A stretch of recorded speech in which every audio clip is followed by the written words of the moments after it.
چترول ہوئی اچھی خاصی، چودھری صاحب کی طرف سے نہ ہو گئی ہے، لیکن عمران خان صاحب کو سمجھ نہیں آ رہی۔ عمران خان صاحب کا ایک تفصیلی بیان، پیغام بھی سامنے آیا ہے، لیکن وہ انکار تحریک انصاف کو سمجھ نہیں آ رہا۔ عمران خان صاحب مذاکرات کیوں چاہتے ہیں؟ حکومت کی طرف سے کسی قسم کا کوئی سگنل نہیں آیا، شرط کوئی نہیں مانی جا رہی، پھر بھی دروازے پہ کھڑے حکومت کے۔ وہ کہہ رہے ہیں کہ جو عمران خان صاحب کہہ رہے ہیں نا، جھوٹ بول رہے ہیں۔ حکومت نے جو اسٹریٹجی بنائی، وہ حکومت کامیاب ہو گئی۔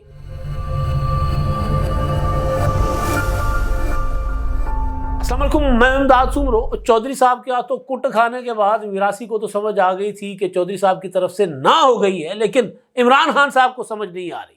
بار بار انکار کے باوجود مذاکرات کے لیے عمران خان صاحب بے چین ہیں، بے تاب ہیں۔ اب کل بھی عمران خان صاحب نے اپنی پارٹی کی قیادت کو، اپنے پارٹی کے چیئرمین کو اجازت دے دی ہے کہ حکومت کے ساتھ مذاکرات کر لیں، ایک اور دور کر لیں، اگر اس دور میں کام نہ بنے تو پھر ہم مذاکرات ختم کر لیں گے۔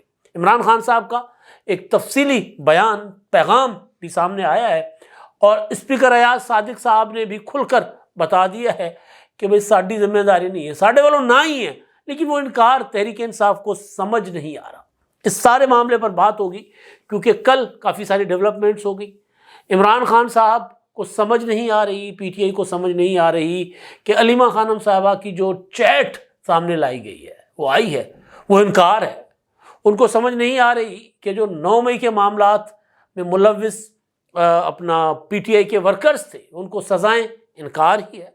ان کو سمجھ نہیں آ رہی کہ تحریک انصاف کی اس ڈیمانڈ کہ پہلے ہماری عمران خان صاحب سے تفصیلی ملاقات کرائیں، ہماری مذاکراتی کمیٹی کی 2.5 گھنٹے کی، اور اس میں کوئی نہ ہو، کوئی ریکارڈنگ نہ ہو، کوئی جیل کا عملہ نہ کھڑا ہو، کوئی ہمارے علاوہ یعنی عمران خان ہو اور ہم ہوں، یعنی پی ٹی آئی کی جو مذاکراتی ٹیم ہے، اور کوئی نہ ہو، لیکن اس کا بھی انکار۔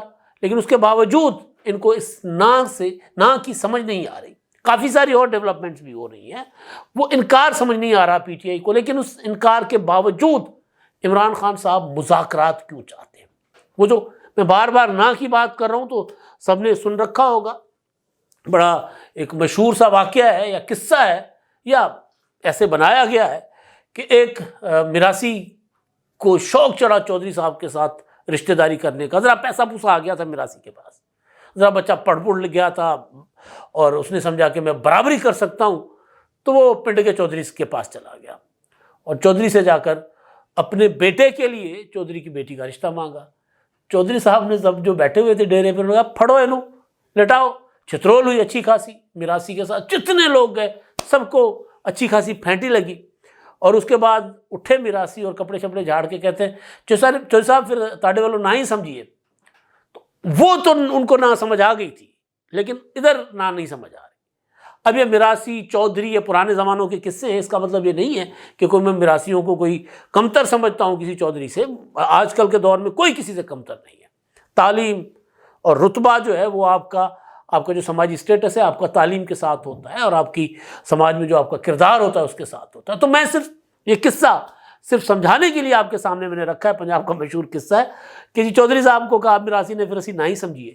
تو اب خان صاحب کا بھی یہی مسئلہ ہے، مسلسل عمران خان صاحب کو انکار ہو رہا ہے، وہ کہتے ہیں اسی نہ ہی سمجھیے۔ اب عمران خان صاحب کے بیان سے پہلے کل جو کچھ ہوا، جس میں بیرسٹر گوہر کی ملاقات ہوتی ہے کل، کیونکہ ملاقات کا دن تھا عمران خان صاحب سے اہل خانہ کا اور وکلاء کا، تو اس ملاقات کے بعد بیرسٹر گوہر نے باہر آ کر صحافیوں سے گفتگو کی، اور یہ بھی ذہن میں رکھیں کہ پی ٹی آئی نے کہا تھا کہ اگر آپ نے کل یعنی عمران خان صاحب سے کل یعنی بدھ کو خان صاحب سے ہماری ملاقات نہیں کروائی گئی، جو مذاکراتی کمیٹی ہے، تو پھر ہم مذاکرات نہیں کریں گے۔ حکومت کی طرف سے کسی قسم کا کوئی سگنل نہیں آیا کہ جی دیکھیں کر لیتے ہیں کوشش، ایک بار اور مذاکرات کے لیے بیٹھ جاتے، اس کے بعد ہم ملاقات کروا لیں گے۔ حکومت نے نہیں کہا۔ ایک ہوتا ہے نا حکومت کو ذرا کمزور ہو، حکومتی کمیٹی، حکومت اس کی کوئی بات نہ مان رہا ہو، تو انہوں نے ترلے جا کر کیا ہو پی ٹی آئی کہ دیکھیں جی ہماری بھی نہیں سنی جا رہی، ہم کوشش کر رہے ہیں، آپ کی ملاقات کروا دیں گے، ابھی مذاکرات ختم نہ کریں۔ ایسا انہوں نے نہیں کہا، انہوں نے نہیں کہا۔ خود تحریک انصاف والے اپنے ہاتھ سے درخواست لکھ کر خود ہی منظور کر لیتے ہیں۔ ان کو یعنی حکومت کی طرف سے درخواست سمجھا، انہوں نے اپنی درخواست کو حکومت کی طرف سے درخواست سمجھا، جا کر عمران خان کے سامنے رکھی، اور عمران خان نے منظوری دے دی۔ واہ واہ زبردست، ان کو نہ نہیں سمجھ آ رہی۔ اب ہوا یہ کہ بیرسٹر گوہر صاحب نے کل ملاقات کے بعد گاڑی میں چلتے ہوئے صحافیوں سے گفتگو کی، اور انہوں نے کہا کہ جی عمران خان صاحب نے کہہ دیا ہے کہ بے شک اپنے مطالبات تحریری طور پر حکومت کو دے دیں، اب ہم مطالبات حکومت کو تحریری طور پر دیں گے۔ پہلے کیا ڈیمانڈ تھی کہ جب تک عمران خان صاحب سے ہماری ملاقات نہیں کروائی جاتی، کیونکہ بیرسٹر گوہر ایک اپنا اس کمیٹی کا ایک رکن ہے لیکن ابھی وکیل کے طور پر کہتے ہیں، عمران خان کی ڈیمانڈ ہے کہ مجھے وکلا تو ملتے رہتے ہیں، میری وہ کمیٹی جو رابطہ کمیٹی اس سے ملاقات کروائیں۔ اور کمیٹی نے کہا کہ جب تک عمران خان سے ملاقات نہیں کروائیں گے ہم تحریری طور پر مطالبات لکھ کر دینے کی پوزیشن میں نہیں ہیں۔ تو اب کیا ہوا، بیرسٹر گوہر نے ملاقات کی، علی ظفر نے ملاقات کی، اور عمران خان نے کہا کہ جی مطالبات آپ لکھ کر دے دیں، کیا مجھے آزاد کرو، میرے قیدیوں کو، سیاسی میرے جو پارٹی کے لوگ ہیں ان کو آزاد کرو اور کمیشن بناؤ۔ آگے چل کر وہ کیا کہتے ہیں، لکھ کر دے دیں، یعنی وہی میں نے کہا نا، خود ہی درخواست، اپنے آپ کو درخواست دیتے حکومت کی طرف سے۔ اچھا، اور یہ کہ جی عمران خان صاحب کہہ رہے ہیں کہ عمران خان نے یہ رعایت، بیرسٹر گوہر کہتے ہیں عمران خان نے یہ رعایت دی ہے کہ اگر مذاکراتی کمیٹی سے ان کی ملاقات نہیں ہوتی تو بھی ہم حکومتی کمیٹی سے ایک ملاقات کر لیں۔ اگر آئندہ مذاکراتی کمیٹی کو عمران خان سے ملاقات نہیں کرنے دی جاتی تو پھر دیکھیں گے، پھر بھی انکار نہیں ہے مذاکرات سے، پھر بھی ان کو چودھری کی نہ نہیں سمجھ آ رہی، پھر بھی کہہ رہے ہیں کہ پھر دیکھیں گے اگر اگلی بار بھی ملاقات اپنا نہ کروائی گئی۔ بنیادی طور پر میں نے کل بھی کہا تھا، پرسوں بھی کہا تھا، جیسے جیسے اصل طاقتوں سے انکار ہوگا عمران خان صاحب ویسے ویسے جھکیں گے، نیچے آئیں گے۔ امریکہ سے انکار آ گیا، ادھر سے انکار آیا، چٹھی آ گئی، ادھر سے عمران خان نے کہا جا کے مذاکرات کرو، اور کوئی آپشن ہی نہیں ہے، بھاگ نہیں سکتے مذاکرات سے۔ حکومت چاہتی ہے کہ مذاکرات جو ہے وہ اب پی ٹی آئی جو ہے وہ اپنا راستہ ناپے، لیکن کیونکہ اگر حکومت انکار کر دے مذاکرات سے تو پھر یہ ہوگا کہ حکومت کے اوپر آئے گا برڈن کہ جی آپ تو مذاکرات ہی نہیں کرنا چاہتے۔ انہوں نے کہا ٹھیک ہے مذاکرات کر لیتے ہیں، شرائط حکومت ماننے کو تیار نہیں ہے، جو یہ شرائط رکھتے ہیں حکومت نہیں مانتی ہے، پھر بھی جا کر دروازے پر کھڑے بیٹھ جاتے ہیں۔ جو صاحب نہ ہی سمجھیے پھر کہ پہلے مذاکرات چل رہے ہیں۔ اچھا جی، وہ کہتے ہیں کہ جی اچھا ایک اور چیز کہ انہوں نے کہا کہ کسی دوست ملک سے اگر دعوت نامہ آیا تو ہم اسے قبول کریں گے۔ یہ بھی اجازت دی ہے عمران خان صاحب نے کہ کسی دوست ملک کا سربراہ پاکستان آئے اور حکومت کی جانب سے ہمیں دعوت دی جائے تو ہم اس کو بھی قبول کریں گے۔ اب یہ دیکھیں کتنا فرق، تبدیلی آئی ہے۔ ایس سی او کانفرنس ہو رہی تھی اور عمران خان نے اسلام آباد کو جیم کرنے کا، لاک ڈاؤن کرنے کا، دھرنے دینے کا، چاروں طرف سے بند کرنے کا منصوبہ بنایا تھا۔ آپ کو یاد ہوگا 15 اکتوبر کو تھی ایس سی او، اور اس دوران جو مہمانوں کے اعزاز میں جو تقریبات تھی پی ٹی آئی نے کہا ہم تو نہیں جائیں گے، ہم تو بائیک آؤٹ کریں گے، ہمارا کیا جائے۔ کتنی تبدیلی آئی ہے۔ مذاکرات شرط کوئی نہیں مانی جا رہی، پھر بھی دروازے پہ کھڑے حکومت کے، اور بڑے لوگ آپ کو کہیں گے کہ جی صرف عمران خان ہاں کر لیں باقی سارے معاملات ٹھیک ہے۔ یہاں بیڑا غرق ہوا ہے، تباہی ہوئی ہے عمران خان صاحب کی کہ اب جو دوست ملک۔ اچھا اب یہ تبدیلی کیسے آئی؟ کل میں نے آپ کو بتایا تھا کہ ڈسون کر دیا عمران خان صاحب نے سوشل میڈیا کو۔ اب فی الحال انہوں نے اس حصے کو اپنا وہ واردات کی وجہ سے ڈسون کیا ہے، جو واردات متحدہ عرب امارات کے صدر کے خلاف کی گئی نا۔ میں نے پہلے دن بھی کہا تھا کہ مریم نواز کے ہاتھ ملانے کا جو ٹرول کرنا، اس سے مریم نواز کو فرق نہیں پڑے گا۔ مریم نواز کو پی ٹی بہت بدنام کر چکی ہے، اب اور کچھ نہیں کر سکتی تحریک انصاف۔ جو کچھ انہوں نے گند ڈالنا تھا مریم نواز کی ذات کے اوپر ڈال دیا، اور مریم نواز کی ذات پر اس لیے بھی نہیں فرق پڑا کہ جھوٹ اور پروپیگنڈا سے کسی ذات پر کوئی فرق نہیں پڑتا۔ کرنے والے جو ہیں وہ اپنی اوقات اور اپنی اصلیت دکھاتے ہیں۔ میں نے یہ کہا تھا کہ یہ جو ہمارے مہمان آئے ہیں صدر متحدہ عرب امارات کے، یہ ان کے خلاف پروپیگنڈا کیا جا رہا ہے۔ تو سمجھ آ گئی، عمران خان صاحب نے اس حصے کو ڈسون کر دیا۔ لیکن اب دیکھیے گا کہ عمران خان صاحب پاکستان کے ادارے، خاص طور پر آرمی چیف اور عدلیہ کے خلاف جو پروپیگنڈا ہو رہی ہے عنقریب اس کو بھی ڈسون کریں گے، سوشل میڈیا کے اوپر ہونے والی اس پروپیگنڈا کو۔ اور آہستہ آہستہ جو بنیاد ہے عمران خان صاحب کی، اب پی ٹی آئی کی جو اصل جڑیں ہیں وہ تو سوشل میڈیا میں ہیں، آہستہ آہستہ وہاں سے بھی پی ٹی آئی آپ کو اکھڑتی ہوئی نظر آئے گی۔ تیزی کے ساتھ تنزلی کی طرف معاملات پی ٹی آئی کے جا رہے ہیں عمران خان صاحب کے۔ 2 مطالبات ہیں، مطالبات میں نے آپ کو بتا دیے، اور اپنا آگے چل کر وہ کہتے ہیں کہ جی ہم چاہ رہے ہیں کہ ملک اور قوم کے لیے ہم بیٹھیں، ہم ایک مخصوص مقصد کے لیے بیٹھیں کہ آپ کمیشن بنا لیں اور کارکنوں کی رہائی ہونی چاہیے۔ اور باقی وہ عمران خان صاحب نے کو 20 جنوری تک رہائی کی بات وہ کہہ رہے ہیں جی ایسی کسی نے ہمیں آفر نہیں کی تھی. وہ جو علی امین گنڈاپور کے حوالے سے عمران خان صاحب کہہ رہے ہیں کہ گنڈاپور کے ذریعے مجھے کہا گیا تھا. ہاؤس اریسٹ کرنے والی بات انہوں نے کہا ہمارے ساتھ کسی نے ایسی بات نہیں کی. تو یہ ساری باتیں انہوں نے کی اور اپنا جو دعویٰ عمران خان صاحب کر رہے ہیں اس کی تردید بیرسٹر گوہر کر رہے ہیں. انہوں نے کہا کہ میرا خیال ہے کہ علی امین گنڈاپور کی جانب سے بھی ایسا کوئی پیغام نہیں آیا. ہمارے جب بھی مذاکرات ہوئے میں اور گنڈاپور اکٹھے تھے. وہ کہہ رہے ہیں کہ جو عمران خان صاحب کہہ رہے ہیں نا جھوٹ بول رہے ہیں. یہ بیرسٹر گوہر کہہ رہے ہیں. جھوٹ بولنے کا لفظ میرا ہے لیکن وہ کہہ رہے ہیں کیونکہ عمران خان نے کہا نا کہ علی امین گنڈاپور کے ذریعے مجھے ہاؤس اریسٹ کرنے کی آفر کی گئی تھی کہ جی خاموش ہو جاؤ. کل بھی علیمہ خان یہی کہہ رہی تھی, کل بھی عمران خان صاحب نے یہی کہا کہ جی مجھے کہا گیا کہ تمہیں ہاؤس اریسٹ کر لیتے ہیں, خاموش ہو جاؤ اور تم اس آمریت کو قبول کر لو, 10 سالہ آمریت کو. تو میں نے انکار کر دیا. تو بیرسٹر گوہر کہہ رہے ہیں کہ جی ایسی کوئی آفر نہیں ہوئی. جب مذاکرات ہوئے میں اور علی امین گنڈاپور ساتھ تھے. تو عمران خان صاحب کو بھی جھٹلا رہے ہیں. تو ایک تو یہ معاملہ, اور دوسرا وہ کہہ رہے ہیں کہ جی ابھی تک مذاکرات اس اسٹیج پر گئے ہی نہیں جہاں پر کوئی آفر ہو. ابھی تو ہم باضابطہ مذاکرات ہی نہیں ہمارے ہوئے. ابھی تو 2 سٹنگز ہوئی ہیں, تیسری سٹنگ ہونی ہے. ابھی ہم نے مطالبات رکھنے حکومت کے سامنے. اچھا ادھر ایاز صادق صاحب کہتے ہیں کیونکہ پی ٹی آئی مسلسل کہہ رہی تھی کہ ایاز صادق نے وعدہ کیا تھا اپنا ملاقات کروانے کا, تو ملاقات نہیں کروا رہے عمران خان صاحب سے مذاکراتی کمیٹی کے. ایاز صادق صاحب نے کہا ہے کہ جی ملاقات کرانا میرا مینڈیٹ ہے اور نہ میری ذمہ داری.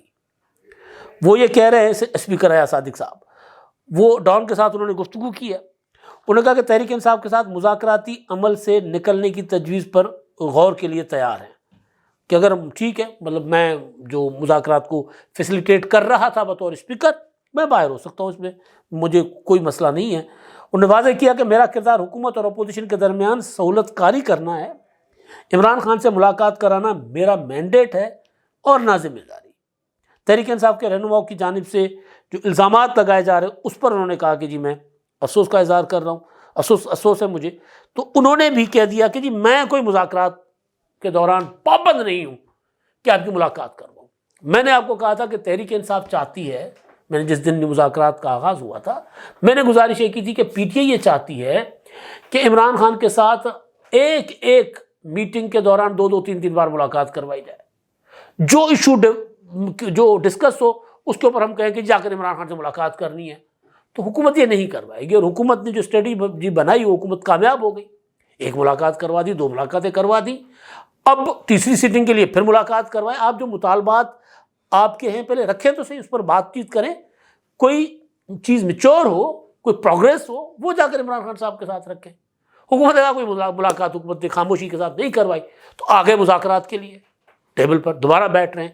اب اسپیکر کب جو ہے وہ اجلاس بلاتے ہیں, مذاکرات ہوتے ہیں نہیں ہوتے, یہ نہیں کچھ کہا جا سکتا. ہوں گے بھی کہ نہیں ہوں گے, کیونکہ حکومت کوئی اتنی زیادہ اس معاملے میں سنجیدہ نہیں ہے. 2-3 وجوہات ہیں. حکومت کچھ دینے کی پوزیشن میں نہیں ہے. میں بار بار کہہ رہا ہوں کہ پارٹی اور پرسن اسپیسیفک ایجنڈا کے اوپر مذاکرات نہیں ہوا کرتے. آپ لکھ کر دے دیں جی میں معافی مانگتا ہوں, مجھے رہا کر دیں, شاید ہو جائے. عمران خان صاحب مان گئے تھے کہ میں خاموش رہوں گا, میں جا کر چپ کر کے بیٹھ جاتا ہوں, لیکن کہا گیا 26 نومبر کے دوران جو بات تھی کہ آپ ایک ویڈیو بیان جاری کر دیں. انہوں نے کہا نہیں, ویڈیو بیان جاری کروں گا تو یہ تو پھر کٹتی ہے نا بھائی. اتنا میں ترم خان میں نے لوگوں کو یہ کہا ہوا, اور جب میں سرعام جھک جاؤں تو پھر وہ پشپا بھی نہیں ہے نا عمران خان صاحب. پشپا ہوتے تو چلے نہ جھکتے, سرعام جھک جاؤں تو سرعام بھی نہیں جھک رہے, اور بند کمرے میں جھکنے کو وہ تیار ہیں. اور جو جھکانے والے ہیں وہ کہتے ہیں بند کمرے میں. بھائی نہیں, بند کمرے میں نہیں, سرعام. جس طرح سرعام گالیاں دی اس طرح سرعام معافی مانگو. معاملہ وہاں اٹکا ہوا ہے, وہاں خراب ہوا ہے. اب کل عمران خان صاحب نے اپنے وکلاء کے ساتھ جو گفتگو کی اس کے ایک عمران خان صاحب نے اپنے ٹویٹر ہینڈل پر وہ رکھوائی ہے, اور وہ لکھا گیا کہ جی سابق وزیر اعظم عمران خان کی اڈیالہ جیل میں میڈیا اور وکلاء ٹیم سے اہم گفتگو. ایک عمران خان صاحب نے وہ رکھوائی ہے. ایک عمران خان صاحب بہت غصے میں پارٹی کے اوپر, وہ سمیع ابراہیم صاحب فرما رہے ہیں کہ جنہوں نے کل بھی کہا کہ مسنگ پرسنس جو ہے اس کا معاملہ کیوں نہیں اٹھایا جا رہا, کدھر ہے مسنگ پرسنس ہمارے. اب وہ 34 پہ آ گئے 45 سے.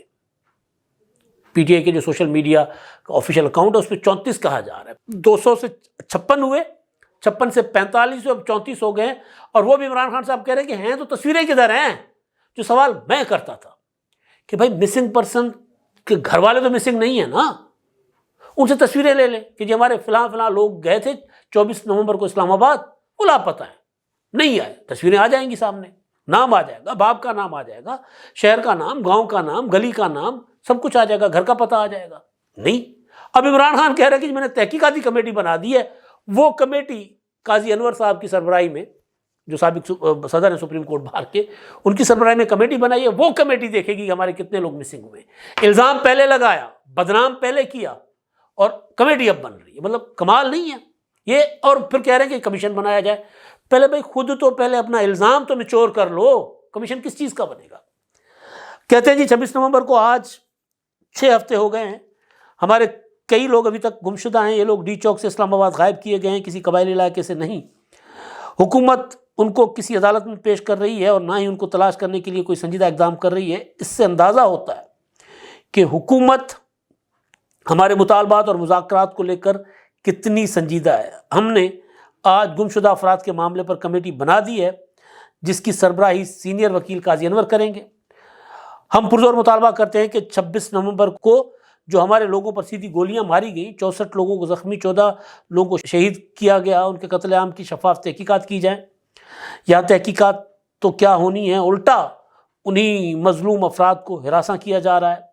کوٹی ستیاں سے ہمارے 17 سالہ کارکن انیس شہزاد ستی کو شہید کیا گیا، پھر اس کے غمزدہ خاندان کو ہراساں کیا گیا کہ وہ ان کا کیس واپس لیں۔ یہی سب کچھ 9 مئی کو کیا گیا، جب ہم پر ہی گولیاں چلائی گئی تھیں، ہمارے 16 لوگ شہید کیا گیا تھا، اور پھر پرامن نہتی عوام کو ہی دہشت گرد بنایا گیا، ان کے گھروں کا تقدس پامال کیا گیا، بے قصور افراد کو جیلوں میں ڈال کر ان کی زندگیاں برباد کی گئی، میرے گھر میں بھی توڑ پھوڑ کی گئی۔ 9 مئی اور 26 نومبر پر شفاف جوڈیشل کمیشن بننا ناگزیر ہے۔ میں اس واقعے کو تب تک بھولنے نہیں دوں گا جب تک مظلوم کو انصاف نہ مل جائے۔ میرے مطالبات جائز اور معقول ہیں، لیکن حکومت ان پر سنجیدہ نہیں۔ میں بات کر رہا ہوں، حکومت سنجیدہ نہیں ہے تو مذاکرات کیوں جاری رکھے ہوئے ہیں؟ انکار تو ہو گیا ہوا ہے۔ مجھے میری جماعت کے افراد سے ملوایا نہیں جاتا، جو میرا قانونی حق ہے۔ اگر حکومت نے اگلی نشست میں جوڈیشل کمیشن کی تشکیل نہ کی تو مذاکرات کے عمل کو آگے نہیں بڑھائیں گے، پھر ہم الگ ہو جائیں گے۔ بشریٰ بی بی کے خلاف، یہ بڑی امپورٹنٹ چیز ہے، بشریٰ بی بی کے خلاف کیمپین کی شدید الفاظ میں مذمت کرتا ہوں۔ بشریٰ بی بی جو کر رہی ہیں وہ میری ذات کے لیے کر رہی ہیں، سنگ جانی جیسے شوشے چھوڑ کر اصل معاملات سے توجہ ہٹائی جاتی ہے۔ ڈی چوک میں کارکنان کیمرہ پہنچ جانا بشریٰ بی بی کی کامیابی ہے، جس پر ان کو خراج تحسین پیش کرتا ہوں۔ یعنی وہ ڈی چوک پر کہا گیا کہ جی علیمہ خان نے کہا کہ جی بشریٰ کو عمران نے منع کیا تھا، اور انہوں نے یہ کہا کہ جی 20 دن کے اندر اندر ہمارے ساتھ وعدہ کیا گیا تھا کہ آپ ڈی چوک نہ جائیں اور 20 دن کے اندر اندر عمران خان کو گرفتار کریں گے۔ تو عمران خان کہہ رہے ہیں کہ نہیں، وہ بشریٰ نے ٹھیک کیا، اور میں بار بار کہتا رہا کہ بشریٰ بی بی وہی کر رہی ہے جو عمران خان نے کہا تھا، باقی پی ٹی آئی پوری کی پوری بلف کر رہی تھی۔ اب عمران خان کہہ دیا کہ جو بشریٰ نے جو کیا وہ میں نے کہا تھا۔ میں اپنی پارٹی کے لوگوں کو تلقین کرتا ہوں کہ ہمارے مسنگ پرسنز کے معاملے کو ہر سطح پر اٹھائیں۔ یہاں پر ذرا نرم الفاظ ہے، وہاں عمران خان صاحب نے اچھی خاصی گالم گلوچ کی ہے، اچھی خاصی، کہ کیوں نہیں معاملہ اٹھا رہے۔ پاکستان میں آمریت کا 10 سالہ پلان لایا گیا تھا، جس میں اس سے 2 سال گزر چکے ہیں۔ یہ وہی پلان ہے جو عمران خان کے لیے تھا، پروجیکٹ عمران خان 10 سال کے لیے تھا، اور اس کے بعد اور آگے بڑھنا تھا۔ اگر فیض حمید برقرار رہ جاتے، اگر باجوہ صاحب فیض حمید کو آرمی چیف بنوانے میں کامیاب ہو جاتے، باجوہ صاحب اور عمران خان صاحب، تو یہ معاملہ 10 سالہ منصوبہ ان کا تھا۔ ادھر ہے نہیں ہے، نظر تو نہیں آ رہا کہ 10 سالہ کوئی منصوبہ ہے۔ 2 سال گزر چکے ہیں۔ یہاں جو جج یا پولیس والا ظلم کا حصہ بنتا ہے اس کو ترقی دے دی جاتی ہے۔ ہمایوں دلاور نے غیر قانونی فیصلہ دیا تو اس کو ترقی دے دی گئی۔ دوسری جانب راول پنڈی سرگودا کے ججز نے انصاف پر مبنی فیصلے دیے تو ان کو گھر بھیج دیا گیا۔ ایسا کر کے ملک میں میرٹ اور قانون کی حکمرانی کو قتل کر دیا گیا ہے۔ ملک میں موجود اس فسطائی نظام کے ہوتے ہوئے معاشی ترقی کا خواب کبھی شرمندہ تعبیر نہیں ہوگا۔ معاشی خوشحالی کے لیے سرمایہ کاری ضروری، اور سرمایہ کاری ملک میں اداروں کے اپنے حدود و قیود میں رہتے ہوئے اپنی آئینی ذمہ داریاں پوری کیے بغیر ممکن نہیں۔ کیڑی آئینی ذمہ داریاں؟ فوج کو کہہ رہے میرے ساتھ مذاکرات کرو، مسلسل کہتے رہے کہ جی آرمی چیف میرے ساتھ مذاکرات کرے، تو آرمی چیف تو مذاکرات نہیں کر سکتے، وہ تو ان کی آئینی حدود نہیں ہیں۔ ملک میں بڑھتی دہشت گردی سرمایہ کاروں کے اعتماد کو ناقابل تلافی نقصان پہنچا رہی ہے۔ دہشت گردی کے پی کے میں ہو رہی ہے اور کے پی کے کی حکومت دہشت گردوں کی مذمت کرنے کو تیار نہیں ہے، عمران خان مذمت کرنے کو تیار نہیں ہے۔ اچھا جی، اور افسوسناک امر تو یہ ہے کہ اس کے تدارک کے ذمہ داران کی ساری توانائیاں وسائل ہماری جماعت کو دیوار سے لگانے میں صرف ہو رہی ہے۔ وقت آ گیا ہے کہ اپنی ذاتی اناؤں اور وقتی مفادات سے ہٹ کر ملک کی ترقی اور قوم کی خوشحالی کے لیے سوچا جائے۔ NRO عمران خان صاحب کہتے تھے نا، جب ان کو کہا جاتا تھا کہ بیٹھو ملک کی معیشت ٹھیک کرنے کے لیے بیٹھتے ہیں، آئینی اصلاحات کرتے، عمران خان نہیں، یہ مجھ سے NRO مانگ رہے، عمران خان NRO مانگ رہے ملک کی ترقی کے نام پر۔ بھائی کن کے ساتھ بیٹھنا ہے؟ ان کے ساتھ تو آپ بیٹھنا نہیں چاہ رہے تھے، اب وہ نہیں بیٹھنا چاہ رہے، اب ترلے کر رہے ہیں، پیچھے پیچھے بھاگ رہے ہیں، کیونکہ خان صاحب کو پتہ چل گیا ہے، سندھی میں کہتے ہیں گھڑے بھی ہیں 100، آٹے دال کا بھاؤ۔ خان صاحب کو معلوم ہو گیا ہے کہ رہائی ڈیل کے بغیر ممکن نہیں ہے، عدالت رہا کرے تو کرے ورنہ ڈیل کرنی پڑے گی۔ اب تک کے لیے اتنا ہی، اللہ حافظ۔